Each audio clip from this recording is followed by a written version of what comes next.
पुण्यातील कुख्यात गुंड गजा मारणेच्या पोलिसांनी मुसक्या आवळल्यात। गजावर मकोका अंतर्गत गुन्हा दाखल करण्यात आलाय।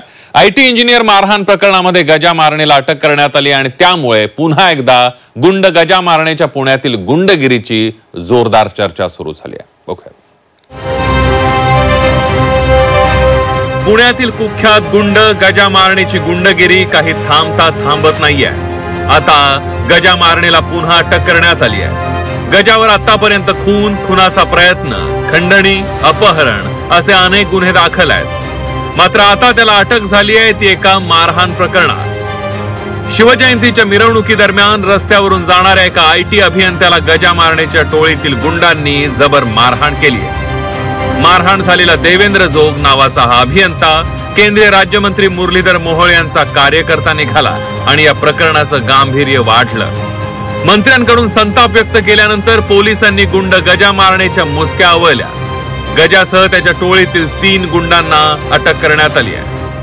वॉन्टेड आरोपी जो आहे गजानन मारणे याला आज पोलिसांनी अटक केलेली आहे या गुन्ह्यामध्ये आणि पुढील तपास पोलीस याच्यामध्ये करत आहेत।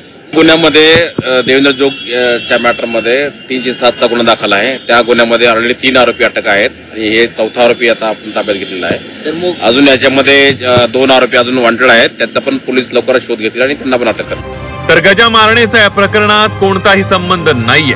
गजा मारणेला या गुन्ह्यात गोवण्यात आल्याचा दावा त्याच्या वकिलांनी केला आहे। नकली गुन्हा दाखल केलेला आहे। आज कोर्टासमोर आम्ही सगळी बाजू मांडलेली आहे।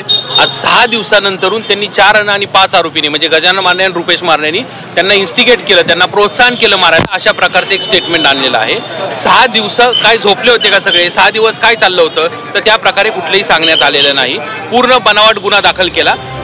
गजा मारणेच्या टोळीवर आतापर्यंत किमान 500 गुन्हे दाखल आहे। त्याला आतापर्यंत अनेकदा अटकही करण्यात आली आहे। तुरुंगातून सुटल्यावर गजाने काढलेल्या रॅली प्रकरणातही गजा चर्चेत आला होता। आता ही गजाला अटक झाली आहे, मात्र आता गजा बाहेर येणार नाही याची खात्री बाळगता येत नाही। अरुण मेहत्रे, झी 24 तास, पुणे।